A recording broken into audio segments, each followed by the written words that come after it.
मेरे डैड ने मुझे 10,000 रुपीज़ भेजे, तो मैं जो 10,000 था उसको मैंने इन्वेस्ट कर दिया, वो वहाँ पे वैसे ही सेव है। और जो उससे जो रिटर्न आ रहा है 100 to 105। So hello everyone, welcome back to my channel. I hope everyone is doing well. So जी मेरा जो ब्लॉग है, एक्चुअल में ये प्रॉपर ब्लॉग नहीं होने वाला है, ये जस्ट एक मोटिवेशनल वीडियो होने वाला है जिसमें मैं आप लोगों को बताने वाला हूँ मेरा शेयर मार्केट का एक्सपीरियंस के बारे में।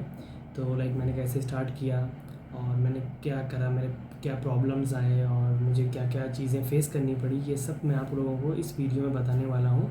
और मैं ट्राई करूँगा कि शॉर्ट में आप लोगों को मैं ये वीडियो में पूरा प्रॉपर तरीके से बताऊँ।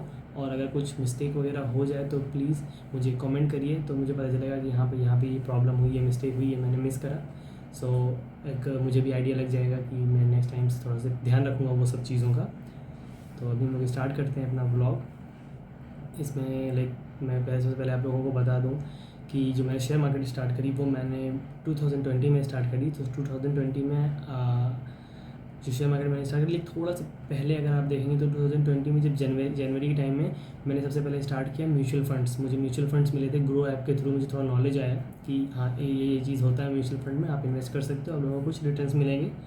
तो मैंने ग्रो ऐप में म्यूचुअल फंड में इन्वेस्टमेंट किया। फिर उसके बाद कुछ टाइम के बाद कोविड आ गया, और जैसे ही कोविड आया वैसे ही ग्रो ने अपने ऐप पर स्टॉक मार्केट के बारे में स्टार्ट कर दिया कि इस इन्वेस्टमेंट आप स्टार्ट कर सकते हो स्टॉक मार्केट के बारे में। सो मुझे वहाँ से एक आइडिया लग गया कि हाँ स्टॉक मार्केट बोल के ये होता है। पता तो मुझे 2017 से था, बट मुझे इन्वेस्टमेंट करने का कुछ भी प्लान, कुछ भी आइडिया, कुछ भी नहीं था। तो मुझे ग्रो के थ्रू पता चला कि हाँ यहाँ पे ऐसे इन्वेस्टमेंट कर सकते हैं। तो सबसे पहले मैंने इन्वेस्टमेंट कर दी। तो मेरा जो इनिशियल अमाउंट था, I have invested around 5,000 of rupees. So जिससे मैंने कोई अच्छे शेयर्स लिए थे, जैसे कि SBI का शेयर कोविड के टाइम पे काफ़ी ज़्यादा गिर गया था SBI का शेयर, तो मैंने SBI का शेयर लिया। मेरे पास रिलायंस इंडस्ट्रीज़ का शेयर लिया, तब 1700 का था, और मेरे पास SBI के शेयर थे और TCS का। ये सब शेयर मैंने एक साथ नहीं लिए थे।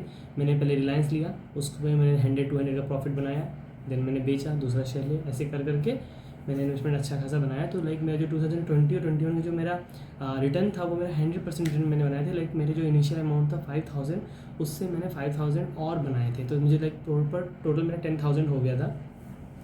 तो इससे जो उस टाइम पे मेरी पढ़ाई चल रही थी, मैं कॉलेज में था, तो जो मेरे छोटे मोटे खर्चे होते थे कैंटीन के और बाहर जाने की, ये सब चीज़ मेरे शेयर मार्केट के थ्रू पूरे हो जाते थे, जो थोड़े बहुत मेरे पैसे, क्योंकि मुझे उतना मेरा कोई खर्चा था नहीं कॉलेज टाइम में। बट जो भी घर से मुझे पॉकेट मनी मिलती थी, मैं वो ले करके तुरंत शेयर मार्केट में या म्यूचुअल फंड में डालता था, और उससे जो रिटर्न आता था उससे मैं अपने एक्सपेंसेस को पूरा करता था। सो दैट कि जो मेरा घर वाले जो पैसे भेज रहे हैं, जो मेरे डैड मुझे पैसे भेजते थे, वो पैसा वहाँ का वहाँ धरा रहता था, वहाँ का वहाँ रखा रहता था, उसको कोई टच नहीं करता। जैसे मेरे डैड ने मुझे 10,000 रुपीज़ भेजे, तो मैं जो 10,000 था उसको मैंने इन्वेस्ट कर दिया, वो वहाँ पे वैसे ही सेव है। और जो उससे जो रिटर्न आ रहा है 100, 200, 500,000, वो मेरे जो एक्सपेंसेस हैं वो कवर कर रहा था। तो जो स्टूडेंट्स हैं जो मेरा ब्लॉग देख रहे हैं, उनके लिए एक मोटिवेशन रहेगा कि आप लोगों भी आप लोग शेयर मार्केट में इन्वेस्ट कर सकते हो, म्यूचुअल फंड में इन्वेस्ट कर सकते हो, बॉन्ड्स में इन्वेस्ट कर सकते हो, डिफरेंट तरह के इन्वेस्टमेंट प्लान है, वहाँ पे इन्वेस्ट करके आप अच्छा पैसा रिटर्न कमा सकते हो। YouTube is also a very good option. अभी मैंने स्टार्ट किया यूट्यूब, लेकिन हाँ शेयर मार्केट, क्रिप्टो करेंसी और म्यूचुअल फंड्स, ये सब चीज़ें, NFT, ये सब चीज़ मैं पहले से स्टार्ट कर चुका हूँ। मैं 2020 से ये सब कर रहा हूँ, और मुझे इसमें सक्सेस मिल रहा है कि नहीं मिल रहा है वो तो मुझे नहीं पता, लेकिन हाँ मुझे मज़ा ज़रूर आ रहा है, मैं इन्जॉय ज़रूर कर रहा हूँ इस जर्नी को। तो 2020-21 में मेरा ऐसे ही चला। फर्स्ट ईयर सेकेंड ईयर मेरा हो गया, पढ़ाई के टाइम पे मेरा ऐसे ही निकल गया। उसके बाद जब मेरा जब लास्ट ईयर था, तो लास्ट ईयर में मैं बताऊँ कि 2021-22 में जब मेरी जॉब लग गई फर्स्ट, तो जो जॉब से मेरी इनकम आती थी वो भी मैं इन्वेस्टमेंट में ही डालता था। तो उससे मेरा क्या था, जो इन्वेस्टमेंट का मेरा जो अमाउंट था वो बढ़ गया, बट जो सेकेंड ईयर के मेरे रिटर्न्स थे वो कम हो गए। फर्स्ट ईयर में मैंने 100% रिटर्न बनाए थे, सेकेंड ईयर में मैंने अमाउंट ज़्यादा डाला था और थोड़ा रिस्क भी था, और मुझे थोड़ा डर भी लगता था कि मैंने इतना पैसा लगा दिया है, अभी कुछ 19-20 हो गया। तो उस टाइम पे क्या करता था कि थोड़े थोड़े रिटर्न लेकर के ना मैं बाहर निकल जाता था स्ट्रेट से। तो उससे क्या होता था, मेरे रिटर्न तो आते थे, but as compared to first year मेरे रिटर्न्स कम आते थे। तो मैंने सेकेंड ईयर होपफुली मैंने सेकेंड ईयर कहूँगा कि 30-35% रिटर्न बनाए थे, और जिसमें से मेरे को एक शेयर ने बहुत ज़्यादा हेल्प किया था, वो था टाटा टेलीकम्युनिकेशन, जो कि मुझे 100% से एबव रिटर्न दिया था। बट मेरे जो इन्वेस्टमेंट का टोटल अमाउंट था वो मैंने टाटा टेलीकम्युनिकेशन में नहीं डाले थे, मैंने डिफरेंट शेयर में डाले, बट टेलीकम्युनिकेशन ने मुझे अच्छा रिटर्न दिया था, तो मुझे अच्छा अमाउंट मिल गया था। तो सेकेंड ईयर का ये था।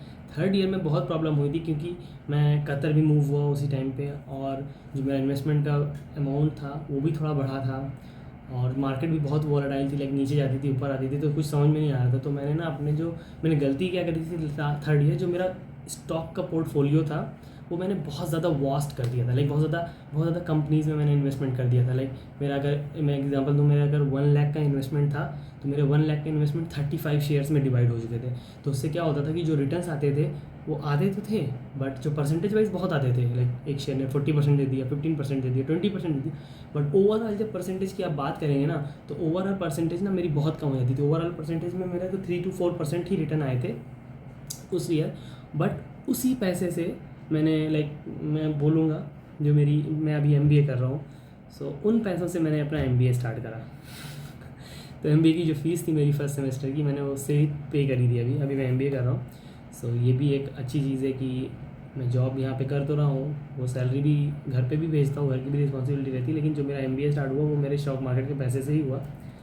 उसके बाद थर्ड ईयर की बात करते हैं। सो अभी की बात, तो मैंने first year, second year, third year 3 सालों में बहुत कुछ सीखा, और ये मेरा फोर्थ ईयर है, नहीं थर्ड ईयर नहीं है, फोर्थ ईयर है।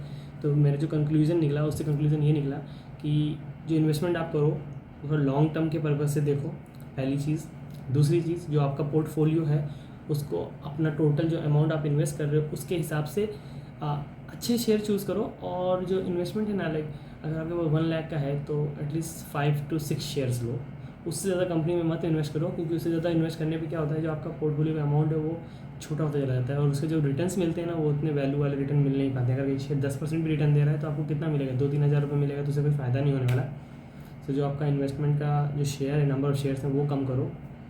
थर्ड चीज़ है कि कोई भी न्यूज़ और कोई भी इन्फ्लुएंसर या कोई भी कुछ बताए, उनके कहने पर भी कोई इन्वेस्टमेंट मत करो।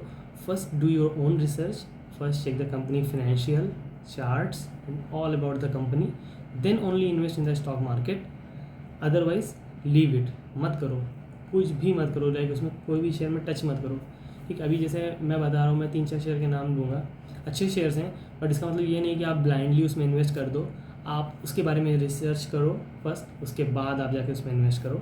सो फर्स्ट मैं शेयर का नाम बोलूँगा IRFC, जो कि मोनोपोली शेयर है, PSU शेयर है। इंडियन गवर्नमेंट के पास 9 अच्छे खासे, लाइक मैं परसेंटेज नहीं बता सकता, लेकिन प्रमोटर होल्डिंग इंडियन गवर्नमेंट के पास है और काफ़ी ज़्यादा वो अच्छी है, IRFC। सेकेंड है टाटा मोटर्स, जिसमें मैं बेट कर सकता हूँ टाटा मोटर्स में आने वाले टाइम में EV सेक्टर का, जितना भी EV सेक्टर जो हमारे इलेक्ट्रॉनिक व्हीकल्स आने वाले हैं उनका समझो एक तरह से राजा कह सकते हैं। लाइक ये कंपनी बहुत ज़्यादा ग्रो करने वाली है फ्यूचर में।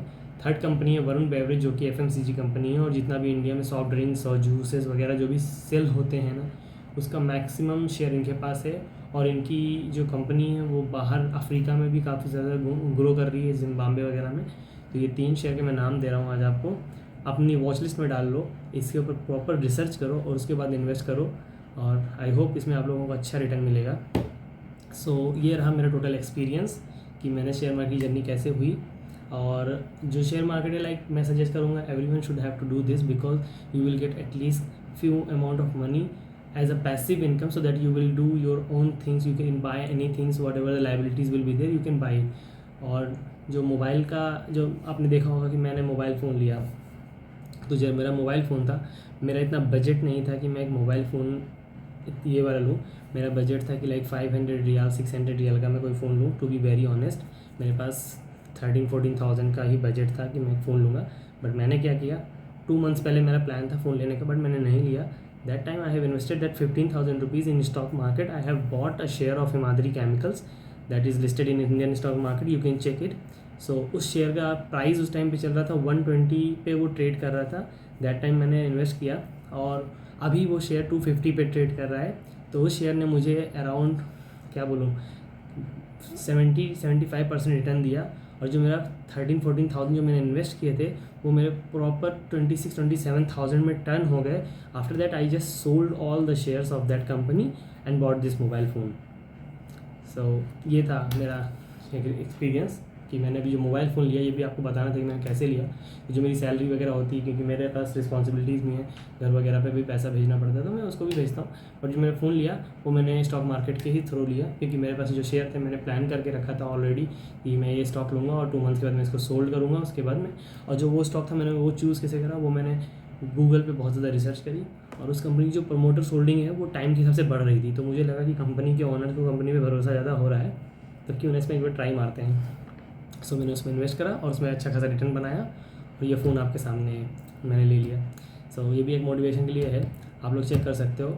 अगर लाइक मेरे को आईफोन भी लेना होता तो मेरे को 2-3 मंथ और रुकना पड़ता और वो शेयर मुझे पता है वो आईफोन का पैसा भी बना के दे देता, बट मुझे आईफोन लेने का कोई वो नहीं था, इसलिए मैंने सैमसंग पे ही वो कर दिया। क्योंकि लाइक आपकी जो लाइबिलिटी है वो आपके एसेट से ज़्यादा ऊपर जा रही है ना, तो फिर प्रॉब्लम करेगा आगे जाके। सो इसलिए मैं अपना एसेट एक लेवल पे रखता हूँ और एसेट के 20% ही लाइबिलिटी रखता हूँ, उसके ऊपर लाइबिलिटी में मैं इन्वेस्टमेंट नहीं करता हूँ। तो यही था मेरा आज का वीडियो और आई होप आप लोगों को वीडियो अच्छा लगा होगा। अगर अच्छा लगा हो तो लाइक करिए, शेयर करिए, सब्सक्राइब करिए।